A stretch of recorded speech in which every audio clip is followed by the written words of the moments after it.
Okay, topik seterusnya menulis sudukut dan catak alih bagi linear search. Okay.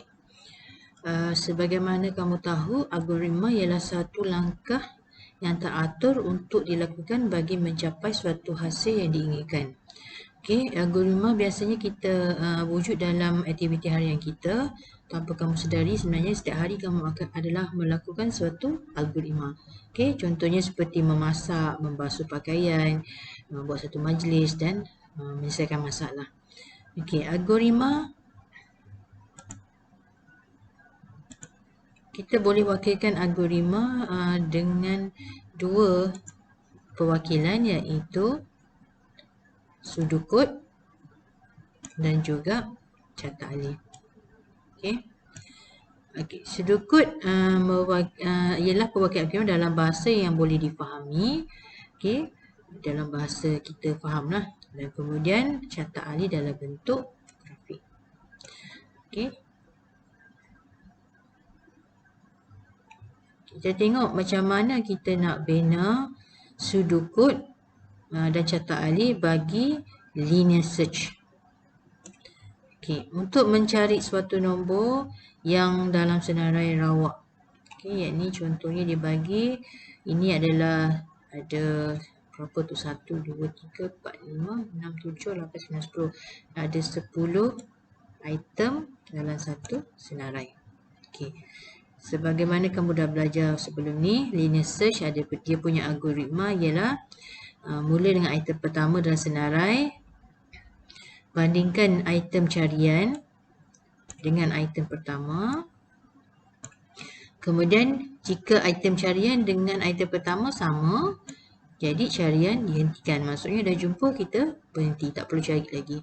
Tetapi kalau tidak sama, okay, kita kena ulang langkah 2, iaitu tengok item seterusnya. Okay, kemudian kita semak sama tak dengan item yang dicari. Kalau tak sama, kita semak pula item seterusnya sehinggalah kita sampai kita jumpa ataupun sampai akhir senarai. Okay.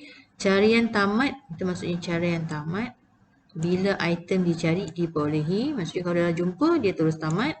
Ataupun dicari-cari sampai akhir sekali item. Okay, apabila semua item dah semak. Okay, kalau tak ada, maksudnya dia akan keluar mesej lah. Item tiada dalam senarai. Okay, kita tengok algoritma dia. Kita tengok sudukut dia. Okay.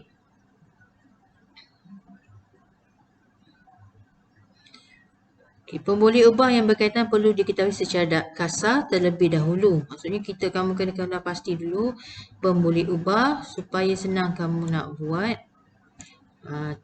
sudukut kamu. Okay, L ialah senarai yang mengandungi 10 item tadi. Okay, bila dalam ada senarai, kita akan labelkan dia. L ialah dia punya pemboleh ubah dia. Okay, L1 ni. Kemudian dia ada L0, dia mula dengan L0, L1, lepas tu L2, sampailah yang terakhir iaitu L9. Okey, itu dia panggil indeks nombor 0, 1, 2, 3 semua tu dipanggil sebagai indeks. Okey. T ialah mewakili item nilai, mewakili nilai item carian, nilai dia, bukannya nombor indeks dia, nilai dia. I ialah mewakili pemboleh ubah, mewakili kedudukan item. Tadi inilah. Ni indeks tadi tu. Okey.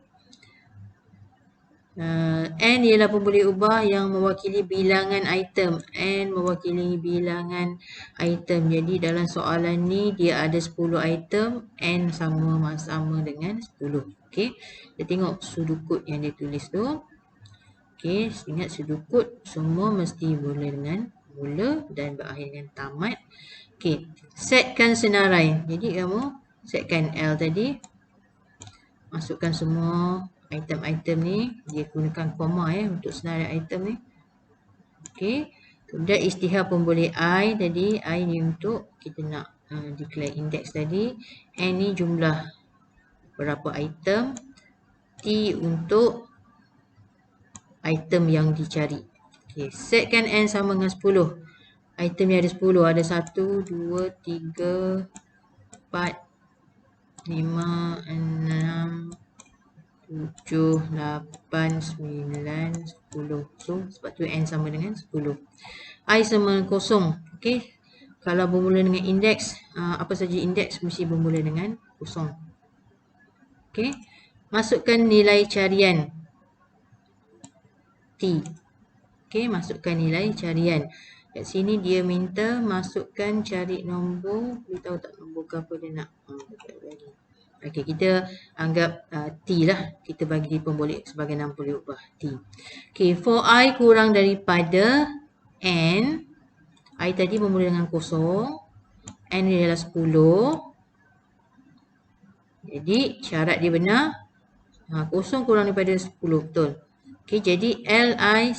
Jika Li iaitu L kosong sama dengan T, okay, katalah T itu nilainya adalah 18. Okay. Kalau dikata sama, dikata item ada dalam senarai. Kalau lepas tu dia terus pergi ke tamat. Okay. Kalau ada, kalau sama, L kosong sama dengan T. Contoh T dia ialah kita nak cari ialah 18. Okay. Kalau sama, ni kalau tidak dia akan pergi ke 7.2 iaitu I itu akan berubah menjadi 1. Okay. So dia tengok balik syarat. Sekarang I sama dengan kosong. Sorry, I sama dengan 1. 1 kurang daripada 10. Betul. Okay, boleh betul dia akan baca 7.1. Adakah L1 iaitu 82 sama dengan 18? Tak sama. Tak sama. Dia akan terus pergi ke bawah. Dia tak akan tengoklah 7.1.1 ni. Dia terus akan naik. Tengok pergi 7.2. Okay, so sekarang nilai I sama dengan 2. Dia tengok. Ini tadi 2. 2 sama dengan 5. Tak sama. Dia nak cari 18 nanti.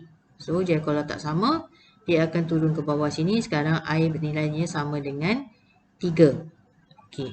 Dia naik atas sekali semula. Okay, 3 kurang pada 10. Betul. Jadi, tengok. Sekarang L3 ialah 18. 18 sama dengan 18. Jadi, betul yang ni. So, dia akan papa senarai. Item adalah senarai dan terus dia pergi ke tamat. Okay, dia pergi tamat. Okay. Itu kalau ada item. Okay, kalau ada item. Kalau katalah item yang kamu cari ialah nombor 1 contohnya. Nombor 1. Okay.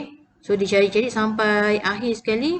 Tak jumpa. Akhirnya dia akan pergi sini. Katalah kamu buat cari sampai nak cari, dia nak suruh cari nombor 1. Kalau kamu tengok 1 tak ada senarai. So dia akan buat, kalau kamu dah masuk, maksudnya dia akan buat juga, dia akan cari sampai senarai yang terakhir itu nombor 99. So lepas tu I dia nanti akan jadi I sama dengan 10. Jadi 10 kurang daripada 10. Salah. So, bila dia salah, dia akan terus pergi sini. Terus pergi sini. So, 10 lebih besar atau sama kurang pada N. Sorry. 10 lebih besar atau sama dengan 10. Jadi, dia akan sebelah sini lah. Okay. Ini kalau tiada dalam senarai. Okay, kalau ada dia akan carilah sampai jumpa. Okay. Okay, saya harap kamu faham bagaimana sudut kod ni berfungsi, berjalan. Okay, sekarang kita tengok pula carta alih dia. Okay, mula, kena ada mula. Okay, senaraikan. Kemudian isytihar pun boleh ubah. N sama dengan 10. I sama dengan 0. Masukkan nilai T. Okay, dia pun boleh ubah ni. Boleh ubah maksudnya nilainya boleh berubah-ubah. Okay. Ni dia buat samalah macam tadi. Okay. I kurang pada N. Sekarang I sama dengan 0. Kurang daripada 10. Betul. Syaratnya dipenuhi. Dia akan pergi sini. So, dia tengok check pula. L1 tadi ialah, Li ialah L0. Adakah sama dengan item dicari?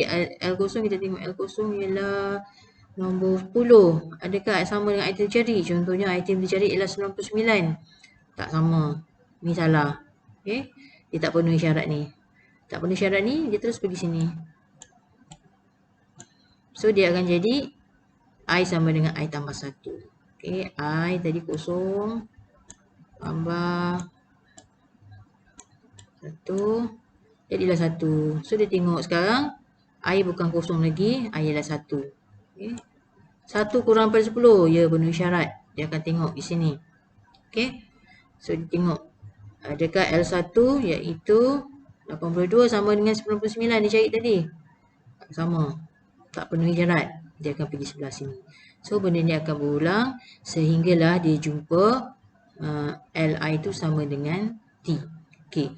Katalah macam tadi juga, kalau katalah senarai yang kamu cari tu, item yang kamu cari tu tiada dalam senarai, maka dia akan terus keluar di sini. Okay. Dia terus keluar. Papa item tiada dalam senarai. Okay. Ingat setiap catak alih semuanya akan berakhir kepada tamat. Okay. Okay, kalau kamu perhatikan dia ada nombor 1, 2, 3, 4, 5, 6, 7. Okay. Yang ni dia ada penerangan dia. Dia muka surat seterusnya. Okay, kamu boleh tengok kat ni. Senaraikan L diumpukkan dengan nilai yang ni. Okay, nilai ni yang diberi. Okay, nilai ni tidak disusun. Dia tidak dalam bentuk turutan. Okay, nilainya secara rawak. Okay, iaitu senaraikan. Okay, nombor 1. Okay, nombor 2. N mewakili bilangan atom. Okay, bilangan atom tadi adalah 10. Okay, pemberi ubah I diumpukkan dengan nilai kosong. Okay, indeks mesti bermula dengan kosong. Okay, pengguna masukkan satu nombor carian yang diumpukkan kepada pemberi ubah T. Okay, ini yang kita cari. Kita masukkan nilai yang kita cari itu dalam pemberi ubah T. Okay, kemudian selagi syarat I sama dengan kurang daripada N adalah benar, carian akan dilakukan pada setiap item dalam senarai. Okay, yang ni. Okay, lagi benar. Kalau benar, dia pergi ya. Kalau tidak, dia akan pergi bawah. Okay. Kemudian nombor 5. Jika item pada golongan tertentu ialah L, I didapati sama dengan T, maksudnya bila sedang dicari tu Li tu katalah L0 ke L1 ke L2 sama dengan nilai T, okay, maka mesej item adalah senarai akan dipaparkan dan carian akan diberhentikan. Okay, ni dekat nombor 5 sini. Okay, bila penuhi syarat ni dia akan semak adakah data yang kita cari itu sama dengan nombor item yang kita cari itu sama dengan item dalam senarai tersebut. Okey, kalau L0 kita tengok nombor 10. Okey, ini ingat indeks bermula dengan kosong. 1, 2, kemudian 3, 4, 5 dan seterusnya sampailah akhir sekali ialah 9. Okey. Kemudian jika tidak, carian akan ditentukan dengan item berikutnya. Okey, maksudnya kalau betul dia akan papa ayat tu, kalau salah, kalau tak betul macam dia akan jadi I tambah I sama dengan I tambah 1. Okey, dia ulang sehingga T dijumpai. Okey. Pada akhir carian, jika N I lebih besar pada N, ini bermaksud semua item dan senarai telah disemak dan item dicari tidak jumpai, maka item tiada dalam senarai dipaparkan. Okey. Kalau dia ada dalam senarai, dia tidak akan jumpalah nombor 7 ni. Nombor 7 ni tidak buatlah. Okey, tapi kalau tiada dalam senarai, nombor 7 ni akan dilaksanakan. Nombor 7 ni. Okey, sebab kamu tengok ini dah penuhi syarat. Sini kalau berdapat dia akan terus pergi ke bawah. Dia tidak akan lalu ni kawasan ni. Nombor 7 ni. Okey, tapi kalau dicari-cari tak jumpa, maksudnya memang tiada dalam senarai, dia akan terus pergi sini. Okey, dia terus pergi sini. Okey.